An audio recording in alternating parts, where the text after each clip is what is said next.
What gold method should I use? Well, this is a tough question, and one that does not have a clear answer, due to the methods being better or worse on a server-to-server basis, but some are timeless and can provide great gold. Let us begin. Coming in at number 1 and located within the zone of Deep Holm, we have the albino cavefish farm. This will require the profession of fishing. With this, you will want to head over towards the fishing pools in the northwest of the zone and atop the ledge. Here you'll be farming the pools for albino cavefish for these fish respectively. And as such, these fish can be sold on the auction house for a large amount of gold, as they are used to create deep stone oil, which in turn is used in the creation of the vial of the sands mount, which then derives its value because of this. Next up at number 2, we have the thorium ore farm, located not in Silithus, but within the zone of Winterspring.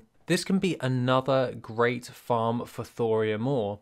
However, the keynote item for this farm is of course the arcane crystals, which come from these nodes. These are used in the creation of some high-end transmog crafts in which it gains its value from this. On a side note, this can be crafted once farmed into arcanite bars, further increasing your returns if profitable.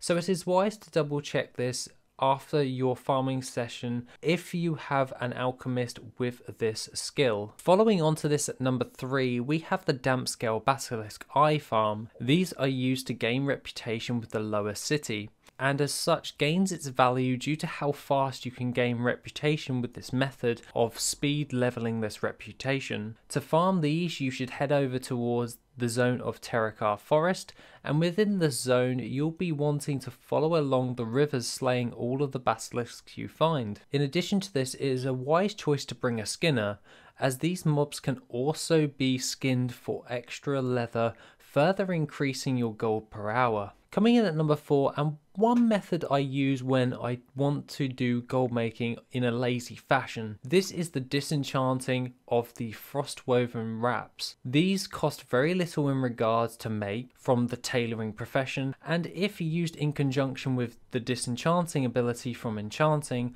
I am able to produce infinite dust, which I am able to sell on for a profit. This is somewhat of a go-to for myself, as I know infinite dust's markup always provides me with a great return and sells rather well in regards to rate of sale, making it so I am able to do very little work to make gold if I don't feel like farming on a given day. Next up at number 5, we have the craft Enchanted Elementium Bar. This smelting ability can be obtained through the raid Blackwing Lair from Master Elemental Shaper Crix. This item craft has made me so much gold it isn't even funny anymore. This is one method I use with a restocking method to make sure I always have this item on the auction house. As the profit from this craft is so good for myself, I would be foolish not to do this every week for great returns. As for number 6, I would be remiss if I did not mention prospecting. Prospecting can provide great returns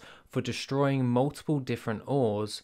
The best ones I have found for myself is of course the current expansion ore, but also ghost iron, fell slate and osmolite ore. This is because the gems are still in use today and provide on average greater returns. However, I am able to further increase my gold by, for instance, using my prospected materials to make items like the panther mounts, which then I am able to get faster sales, as mounts tend to sell faster than older gems. Following on to this at number 7 and located within the pit of Sauron is the Battered Hilt farm. This is farmed on heroic mode, and to do this farm you should only be killing the trash mobs as to be able to reset the instance. This gives us the best chance of obtaining the Battered Hilt, but if you bring a tailor with Northern Scavenging, you also receive a ton of Frostweave cloth, which, as stated earlier, are able to be crafted and disenchanted for additional gold, further increasing your returns for this farm. Next up at number 8, we have the ability of mass milling, but not any old mass milling.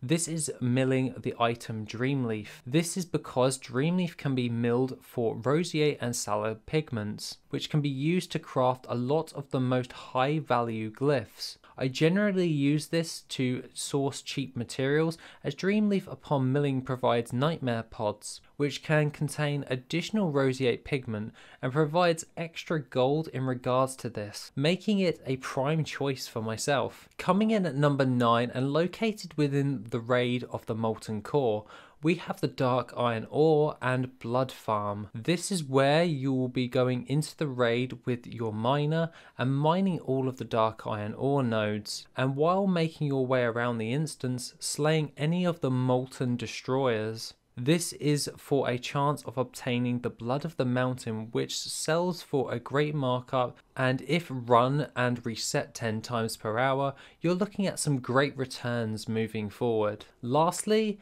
and to finish off our list, is current crafting. Got ya! Crafting current gear is one of the most efficient ways to make gold. This is because the demand is so great that you are able to sell them much more reliably. The profit margins of course do vary on a server to server basis, but if you are looking for a stable way of making gold each week, this is by far the best method. If I had to make a recommendation, I would suggest going with crafted gear, mainly focusing on alternative characters.